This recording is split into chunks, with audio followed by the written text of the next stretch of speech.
welcome to the instrumental lesson, which is the final piece in my artist series here on Six String Country. There are previous lessons. There's lick 1, 2, 3, and 4 in other lessons where lesson 4 we actually cover the main part of this instrumental. You can work on that in lesson 4, lick 4 of this artist series. I'm super pumped about these lessons because I'm getting to kind of let you all in on kind of my guitar vocabulary, the stuff that I like to play, and kind of also like, you know, I'm borrowing from things that I've heard, things that I've learned. You know, what is it like? There's nothing new under the sun. It's just about how you arrange the building blocks, right? We're all definitely working with the same ones. Anyways, with this instrumental lesson, there will be two different things we'll be working on, lead 1 and lead 2. Lead 1 will be kind of the main guitar part. It will have the head, which I guess is kind of like a jazz term, like the main melody of the song that we'll cover. It's also, like I said, the lick from lesson number 4 in the artist series. It covers most of the ground in this lesson as far as like the main part. From beginning to end, there's tabs and stuff we'll work through. And it's got some twangy country, it's got some rock and roll kind of stuff, like definitely drawing on from the days when I used to listen to Too Much Rage Against the Machine. Now, lesson for lead 2, that's going to be really focusing on the solo of this instrumental that happens about midway through the song. I also play along with some of the rhythm ideas that I wanted to beef up some, and we'll cover that. And it's a little hairier of a guitar, a little more overdriven, a little more gritty, and definitely more in the rock and roll vein when we get to the solo. It's a lot more about feel. So we're going to be tackling a lot of different styles. It's really a melting pot of things. And I guess if I had to even give this instrumental a name, it'd be like The Melting Pot. But I had fun making this. I really hope you have fun learning it and jamming with me.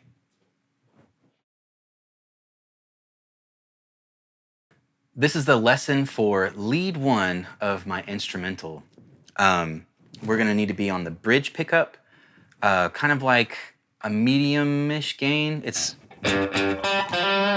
got a pretty good amount of hair on it, but nothing. It's not heavy metal. It's not twangy chicken picking country by any means either. It's kind of somewhere in between like Brent Mason and I guess like Leonard Skinner and Rage Against the Machine. Trying to cover a lot of ground here with the same guitar. I played a Telly on this thing, and I feel like it works great. But it would definitely work on like a Les Paul or whatever guitar you got. And I think you could also play a lot of this stuff on acoustic, and it'd be really cool. I wrote some of this stuff, like the main lick. I think I actually wrote this on an acoustic guitar one day in a hotel room when me and my buddy were jamming, trying to think of an instrumental. And but yeah, it'll work on whatever guitar you got. Effect-wise, I would also have some slap delay, just like a little bit of something going on there to give a little bit of space. And compression will also be your friend if you've got that available. Nothing too crazy, just to kind of glue it all together. But yeah, we've talked about effects. Let's talk a little bit about musically where we're at. We're in the key of G, and I guess mode-wise, it's kind of like G mixolydian.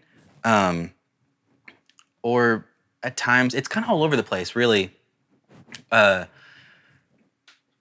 chicken picking kind of stuff, I feel like it's just almost like every note in the key you end up playing. And in this song, I definitely feel like we will play all 12 notes. There's a descending line that happens in the very intro, and it's kind of a thing that punctuates the piece. The main part goes like this,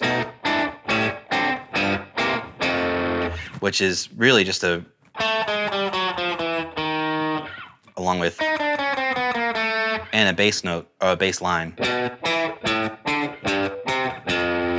Which if we're digging a little bit more, it's kind of borrowing from like a jazz thing, the whole 2-5-1 thing. It's just a lot of 2-5s. And I don't know if you've heard this before. I forget where I saw this. It was probably somewhere on YouTube where you could almost go like a 2-5 being like the 2 of the key, a major 2 to a major 5. Like if we're in the key of G, the 2 would be, a 2 major would be A major, and I had to make it a dominant 7. And then the 5 dominant 7 would be D. And then you get back to the 1. And I thought, like, what if we just get a little further from home and make it unresolved until it gets back to the lick. So that's where we're doing like a 2-5 in the key of E to start.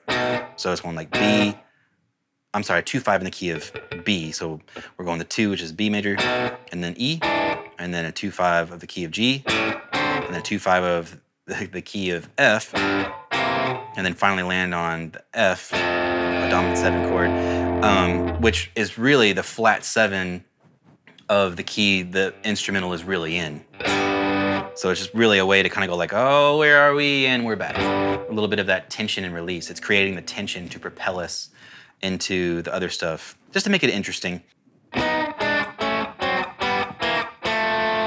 All right, so now we got that little intro chromatic thingy done. Let's get into the Rage Against the Machine sound in riff that I guess is really like where the song begins, right? It sounds like this.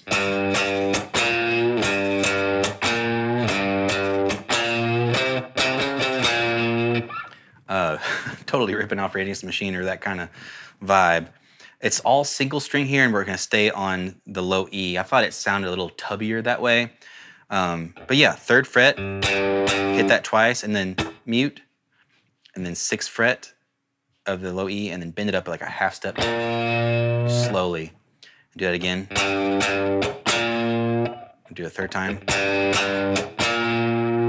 And then we're going to go, we're going to be on the 8th fret, we're going to go twice. 8, 9, 8, 6. So I'll go 8, 8, 9, 8, 6.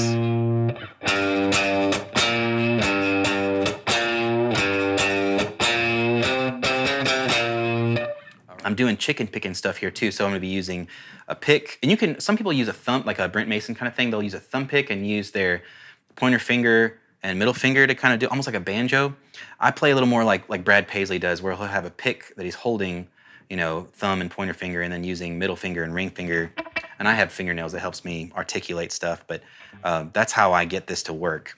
So definitely using that. I'll try to cue you in a little bit when I'm switching to pick and middle and ring finger the best I can. Moving on, we get into this blistering lick that when I first came up with this instrumental, I was like, why did I do this to myself? But it's fun. It took me a while to really get it down. But yeah, it starts here. And if you've already covered this in lesson number 4, lick number 4 of this artist series, then you can probably move forward or brush through this real quick. But anyways, if you haven't, here we go. Start here on the B string, 6th fret. We're going to pull off 6, 5, 3. And then 6th fret of the G. Back to B string, 5th fret to the 3rd. Pull off. Back to 6th fret of the G. Back to 3rd fret of the B. So, and then we're going to go G string, pulling off here, 6th fret, 5th fret, 3rd. And then 5th fret of the D. By the way, when I'm doing that, I'm doing pick on the, backing up, sorry. Pick on the B string, and then pick on the G. And then instead of having to go my pick shifting every string, when I need to go up one more string, I'll use my middle finger. So pick, pick, middle. Back to pick, middle, pick. And then pick on the D string, 5th fret. And then back to my middle finger to get the 5th fret of the G. Back to D string, picking it. Middle finger, 3rd fret, middle finger on the right hand. 3rd fret of the G, hammer onto the 4th fret. I hope that makes sense. It's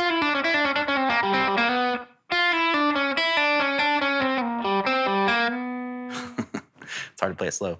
And then next measure, 5th fret of the D, doing pick there. Anytime I'm going like the lower strings, usually is the pick, and the one adjacent to it, if I'm getting to it really quick, is I'm using my middle finger, or sometimes I use my ring finger if I need to grab a string that's 2 strings up from it.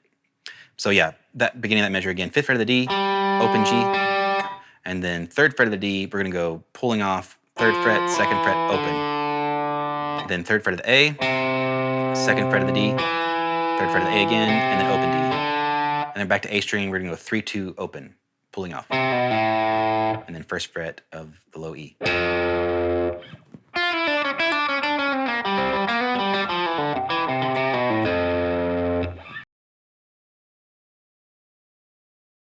We're learning the thing. So on beat 2 of the solo section, we're gonna be on the B string, 18th fret. I'm bending it up a whole step, so it'll be on beat 2, so like 3, 4, 1. I'm doing the bend 3 times, and they're kind of like dotted eighths kind of rhythm, like 1, 2, 3. Sorry. The third bend, let it sit up there and kind of wiggle a little bit. Release it, or and I'm gonna bend again. I'm gonna be on again the 18th fret of the B. Quicker bend this time. Unbent 18th fret, and then 15th fret. And then here I'm gonna be on the 18th fret of the high E. And I have a little muted note written on the B string. It's kind of like when I was playing this, it was almost like a bonus note. If I just hit the 18th fret of the high E, it's cool, but sometimes the accident is I grab the string next to it on accident. Sometimes it happens and sometimes it doesn't. So I figured put a little X there. If it happens for you, cool. So I guess what I'm saying there is make sure you hit the B string, and if you get the bonus note, awesome. If you don't, it'll still sound cool.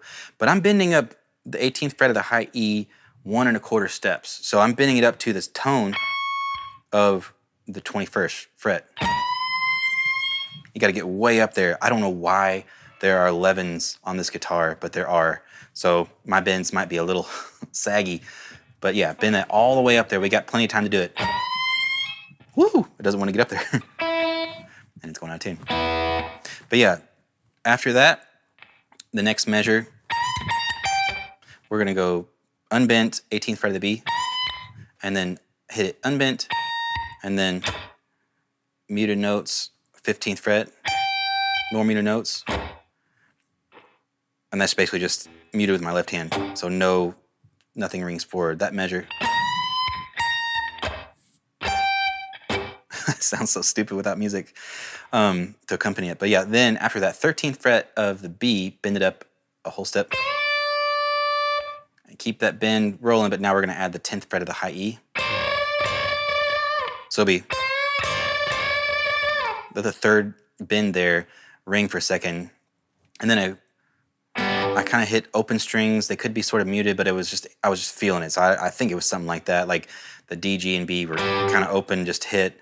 And I'm going to go just sort of somewhere, I'm saying maybe 7th fret, slide up to the 12th, and we start this piece here. This is a little piece I feel like I do a lot of times. I'm going like, I don't know what to play, but this sounds cool. It's just kind of, it's fun, it's kind of easy or whatever. But so 12th fret, I slid up to it, and then 11th fret, that's on the G string, right? And then 11th fret of the B, and then 13th fret, B, slide up and back down to the 14, and back to 13, pull off to 11.